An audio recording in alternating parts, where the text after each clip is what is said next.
નમસ્તે વિદ્યાર્થી મિત્રો, ધોરણ 11ના વાણિજ્ય વ્યવસ્થા અને સંચાલન વિષયના વર્ગખંડમાં આપનું હાર્દિક સ્વાગત છે.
હવે હું મારો પરિચય આપીશ. મારું નામ પરમાર સ્નેહલબેન મુકેશભાઈ છે. હું સ્વામી વિવેકાનંદ સર્વોદય બેંક એજ્યુકેશન કોલેજ મહેસાણાની પ્રશિક્ષણાર્થી છું. હવે હું તમારો પરિચય લઈશ. તમારું નામ શું છે? તમે ક્યાંથી આવો છો? તમારો શોખ શું છે? તમારા પિતાજીનું નામ શું છે? તો વિદ્યાર્થી મિત્રો, વાણિજ્ય વ્યવસ્થા અને સંચાલન વિષયમાં એક મહત્વના એકમ વિશે અભ્યાસ કરીશું. જેમ કે ખરીદી કરવા માટે આપણે બજારમાં જઈએ છીએ, તેવી જ રીતે ખરીદી કરવા માટે ઘણી બધી દુકાનો આપણને બજારમાં જોવા મળે છે. તેમજ બજારમાં કોઈ પણ જાતની વસ્તુની ખરીદી વેચાણ કરવા માટે બજારનો ઉપયોગ કરીએ છીએ. તેમજ દુકાનદાર અને ગ્રાહક વચ્ચે કોઈ પણ જાતની વસ્તુની કિંમત તેમજ કોઈ પણ જાતની વસ્તુની માહિતી મેળવવા માટે જે વાતચીત થાય છે તેને પરોક્ષ ખરીદી કહે છે. તેવી જ રીતે આજના આ આધુનિક યુગમાં ઓનલાઈન એપ્લિકેશનો જેવી કે એમેઝોન, ફ્લિપકાર્ટ, મીશો વગેરે જેવી એપ્લિકેશનોનો ઉપયોગ કરીને આપણે ઘરે બેઠા તમામ પ્રકારની ખરીદી કરી શકીએ છીએ. તેને આપણે પ્રત્યક્ષ ખરીદી કહીએ છીએ.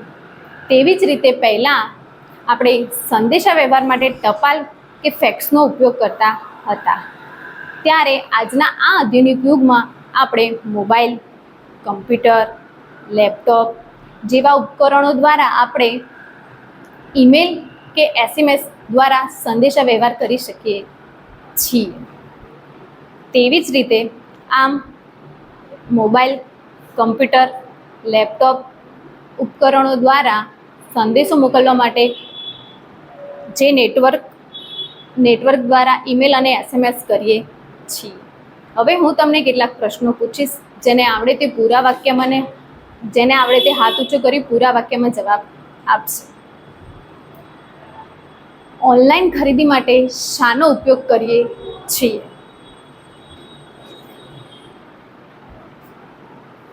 બોલો.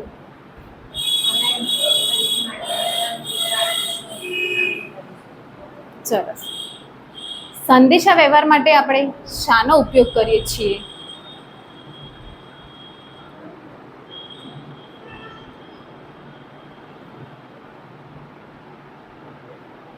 બોલો.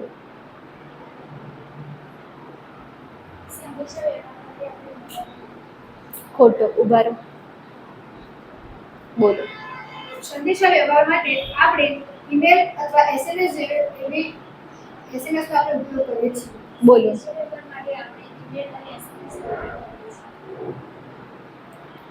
ઈમેલ મોકલવા માટે કયા ઉપકરણોનો ઉપયોગ કરવામાં આવે છે? બોલો. ઈમેલ મોકલવા માટે લેપટોપ, કમ્પ્યુટર અને મોબાઈલનો મોબાઈલ, કમ્પ્યુટર, લેપટોપ જેવા ઉપકરણો દ્વારા સંદેશો મોકલવા માટે જે નેટવર્કનો ઉપયોગ થાય છે તેને શું કહે છે?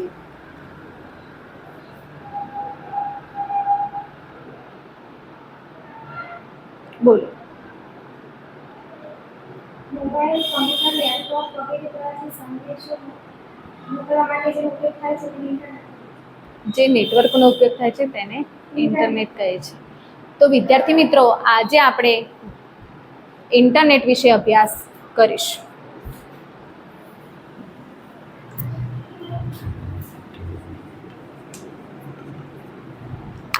Thank you.